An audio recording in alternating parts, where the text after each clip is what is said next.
All right, Brandon, so we're in week 5 of our Resurrected study, and we're kind of cheating a little bit with this one because technically Jesus had already ascended into heaven when he meets our next character, Paul. And we're just going to go ahead and call him Paul because going back and forth between Saul and Paul, it's just very confusing. Very confusing. We'll just cut to the chase. His name is Paul. His name is Paul. Yeah. Yes, the Lord changed his name. But Paul, we can say he was the best of the best. Right. He got taught in the best schools. He grew up in the best family, and he was one who could say, like, I was the best in everything. And honestly, like, I wish I could say that about myself sometimes. Like, I wish I could say I'm the best. But Paul had every reason to brag about who he was. And so achievement was a huge, huge motivating factor for Paul. And he was even so good at killing Christians that the high priest said to Paul, like, go out and just annihilate this group of people.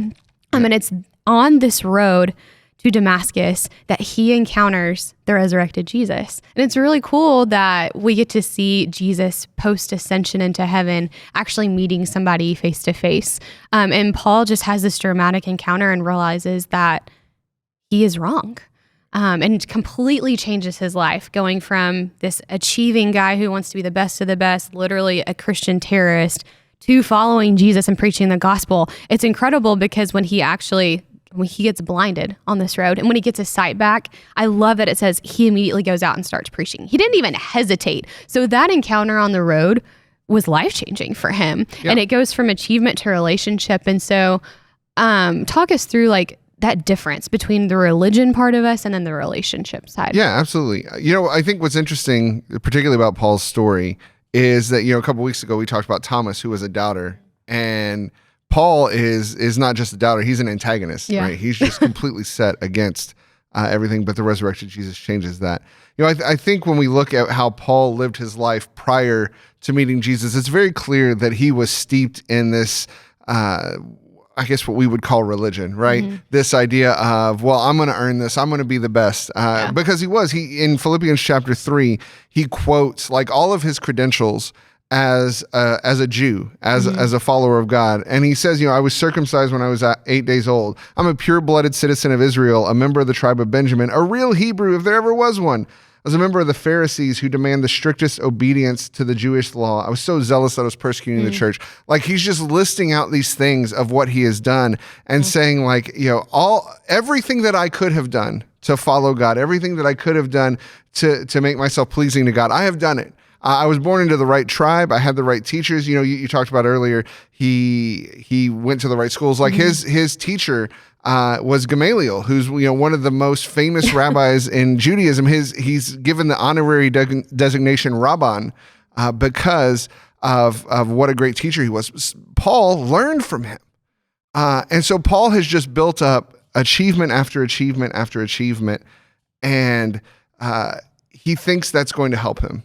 And I think that's ultimately, what the difference between religion and relationship when it comes to faith is, right? Is that religion kind of tells us, if I build this up, if my spiritual resume is good enough, then I'm going to be okay. Yeah. And God's going to love me, and God's going to give me what I want.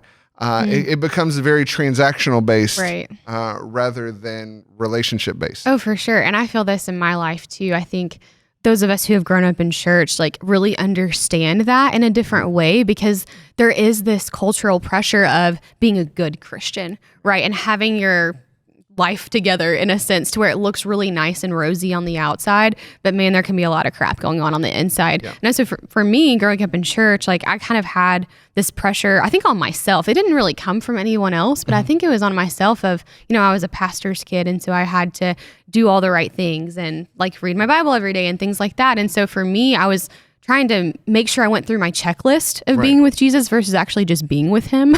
And I think we can do that so many times in our relationship with God. We feel like we have to earn something with him. Right. But it is not true. Like, it's not a transactional relationship, like you said. And that goes back to even Adam and Eve in the garden, right? Like, they thought that they could be like God, and they wanted to be better and have that transactional relationship. But that's just not like that. Right. Yeah, there's a big difference, right, between saying, I'm going to read my Bible every day because this is going to get me brownie points, versus I'm going to read my Bible every day because it's helping me know Jesus better. For like, sure. The whole goal, the whole mindset that you have as you open the pages of Scripture is going to change. Because it comes from a place of like, I really want to know him. I really want to build this relationship out. I think it was Timothy Keller, because we got to quote him in every study. But he said in a sermon a couple weeks ago on the podcast that the difference between religion and relationship is the difference between I know him and he knows me. Yeah. And when we're going through the motions of religion, we're trying to get God's attention. Like, oh, he knows who I am because I'm so important. But when we rest in that relationship, I'm resting in the reality, hey, he knows my name. Yeah. And he knows who I am.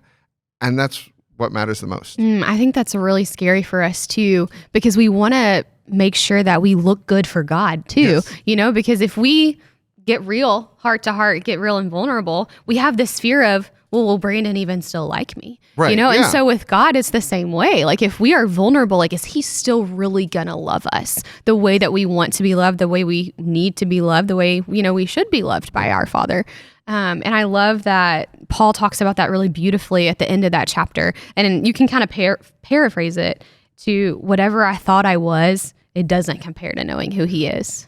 Yeah, the word he uses there when he says I consider them worthless is the word for garbage or refuse or even like dung. Like it's an awful word. Like all these things I thought were so important and all these things I thought mattered so much are really nothing. And I think, we've been talking about over these past few weeks the power of the resurrected Jesus to bring life back into our hearts and into our lives. And I think this is an interesting one because Paul is kind of the opposite of that. Like he doesn't think he's dead, right? He thinks he's alive. And the resurrected Jesus comes and says, no, that's not really life. Like what you're doing and what you're chasing and what you're seeking, it's not what you think it is.